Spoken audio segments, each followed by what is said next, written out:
Some people call me the space cowboy. Wicked wild, wild west, desperado, rough rider. No, you don't want nada. There's six gunning this, brother running this. Buffalo, no. Any damsel that's in distress, be out of distress when she meet Jim. I really like westerns. I'm not entirely sure why. The environments, the sunsets, the standoffs, they're all really appealing to me. And I really like looking back at the westerns of old. This weird part of American history has been a staple of American cinema for a good while, but lately they've kind of died out. Westerns just aren't new anymore, especially in this day and age where spontaneity is the norm.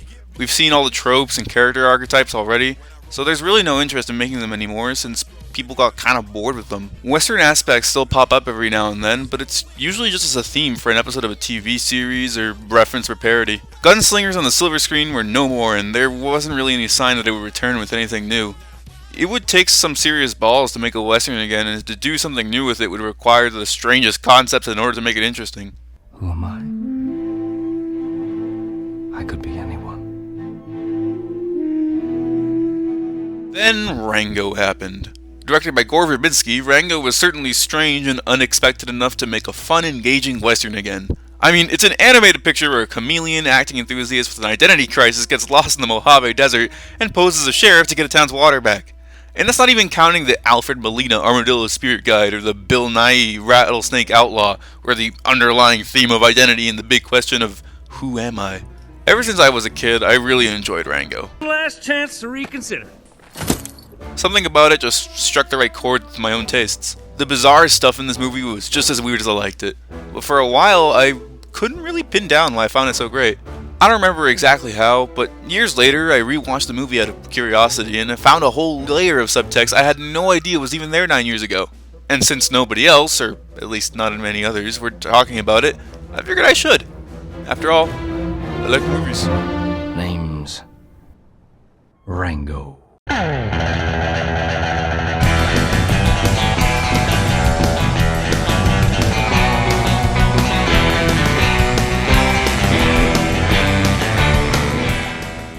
Rango is a western.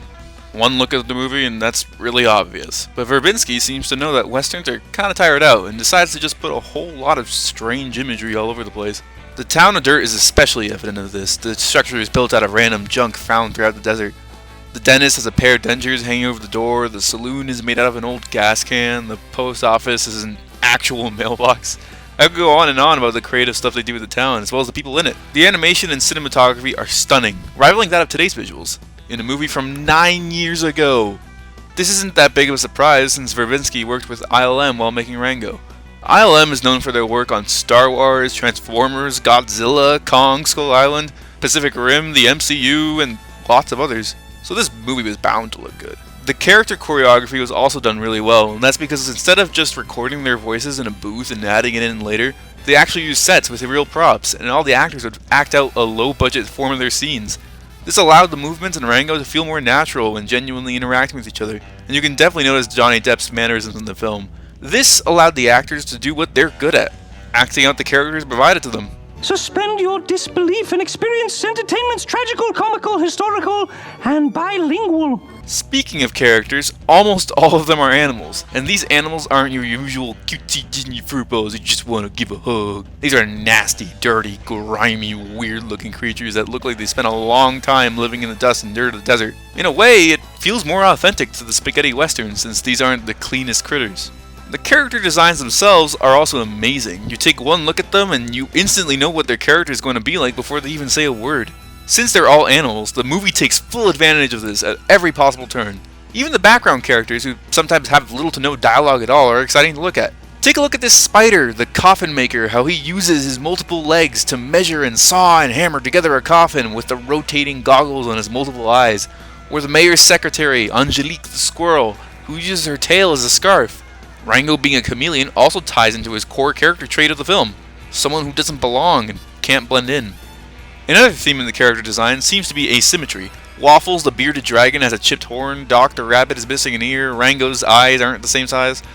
Everything feels imperfect and crooked, giving it that janky western feeling I can't really describe. But the action is where the visuals really stand out, and it's best shown in one of the best scenes in the movie, the canyon chase.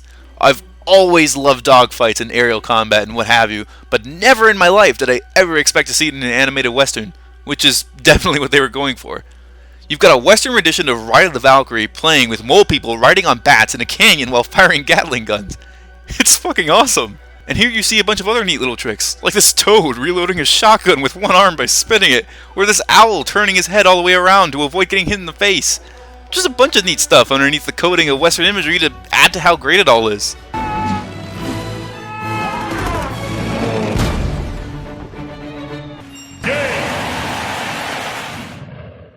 Speaking of westerns, you might be thinking, if this is a kids movie from Nickelodeon Movies, then how do they manage to put in stuff like guns and violence? Well, Gore Verbinski said that he never really aimed to make a movie for kids, but rather a movie that the kid inside him would like. There's lots of guns, lots of violence, and overall just a ton of stuff that make you say, well, wait, this is Nickelodeon? She got more holes in it than a painted lady on a porcupine. Hey, my daddy took me to her place. Not what I expected. And with the medium of animation, Verbinski was given the freedom to make his wildest visions of an animated western a reality. But wait, Gonzo, you specifically mentioned you were going to discuss the underlying subtext and dissect the meaning of the film. We get there when we get there! It was simply important to establish the presentation of Rango to see how the Western code of paint greatly assists in establishing the film's themes, which I'll get right into. What exactly happened to the... Somebody's poisoned the water hole! Water, Mr. Rango. The water here is representative of control. The mayor found a way to control the water, so he has a handle on everybody in dirt to further his own personal plans. But Rango isn't exactly a good guy either. He lies to everyone and takes advantage of their naivete so he can get some water and, not die.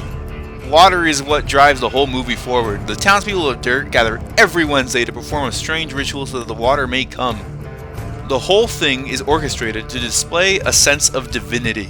The acolytes hold up the holy spigot, casting down a shadow amongst them all, the silhouettes of the mayor and the acolytes appearing like gods. Not that thematic compared to the rest of the film, but I think it's a pretty nice touch. Everything seems to be going good for Rango and the gang until a real gunslinger outlaw shows up. The notorious Rattlesnake Jake, who, in my opinion, has the coolest character design, like, ever. His scaled mustache, his ammo belt along his entire body, his rattle being a Gatling gun made up of different revolver cartridges. He comes in and scares Rango shitless, mocking him, breaking down his entire facade in a brutal monologue in front of everyone. He kicks him out, telling him to never come back to Dirt again. Rango drops his badge into the sand and leaves, surrounded by gravestones. He might not be literally dead, but the character Rango that he built up is destroyed. He walks out into the desert in a sad, visually striking scene. He's convinced himself that he's nobody, not a hero or a person to love. If anything, he's a liar and a fraud. He comes across the road, looking almost ethereal in the night as the lights of the cars streak by. He crosses the road nonchalantly and makes it.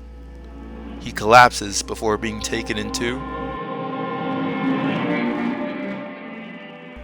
Here, Rango finally meets the spirit of the West in a dream. The spirit himself appears as Clint Eastwood.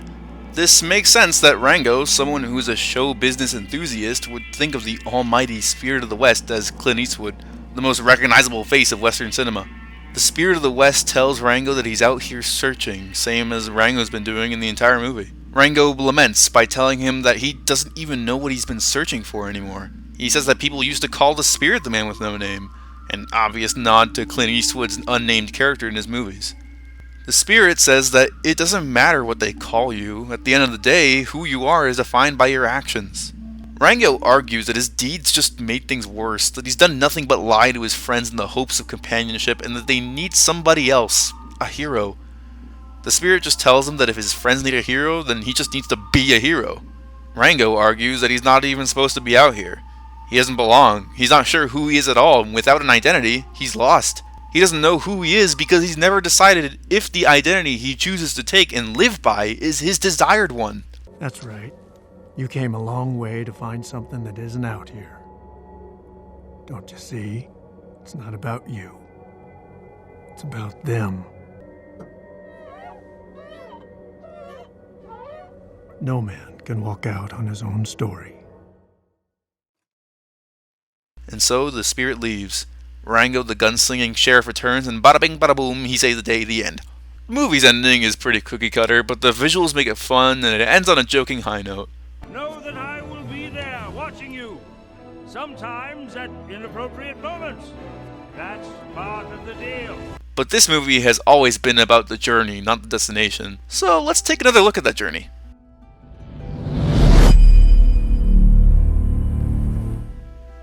Rango, at its core, is about identity. Right off the bat, the movie asks the question of, who am I? A question all of us have asked ourselves at some point in our lives. It's a tough question. Some of us live our whole lives trying to find the answer. Most of you are probably thinking, well, I know who I am. I know my name, my gender, my race, and religious standings. I know my appearance and interests. But even if you know all of this, we're not always sure if who we are is genuinely us or the mere product of our environment or the people around us. And since Rango spent most of his life in a glass box with only a few toys to accompany him, he truly has no idea who he is. That's why he's so into acting as well as being a chameleon. He wants to be known, to be adored by all, to be loved. Rango is so desperate for this that he'll try to blend into any role to finally be admired. This is where the juxtaposition of Rango and the mayor is best displayed. Rango discovers, with the help of the Spirit of the West, that who you are shouldn't be about you. It should be about them. Rango chooses to come back and save the day, not for fitting in or survival anymore, but to save his friends. The mayor chose to be a greedy businessman. He decided that who he is only matters to himself alone. He enacts his vision of the future with complete disregard to the people affected. Everyone else who looks up to him are simply pawns in his game. At the end of the day, all of us find ourselves at the side of the road, and in order to answer that question of who am I, we need to cross it. It's not as easy as it sounds. You can't just wait until no cars are coming. But if you choose to brace the challenge and not take the easy way out, you'll find yourself on the other side. I will see you on the other side.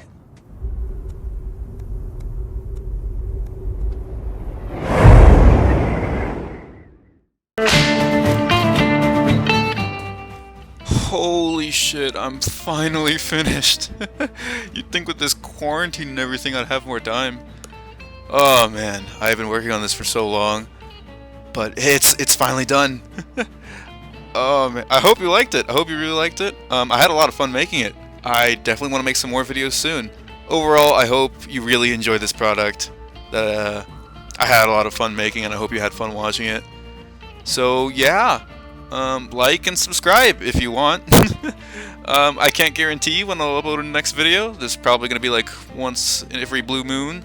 But I will work on something if I feel up to it. So yeah, alright. Thanks for watching. Thanks so much. Alright, bye-bye.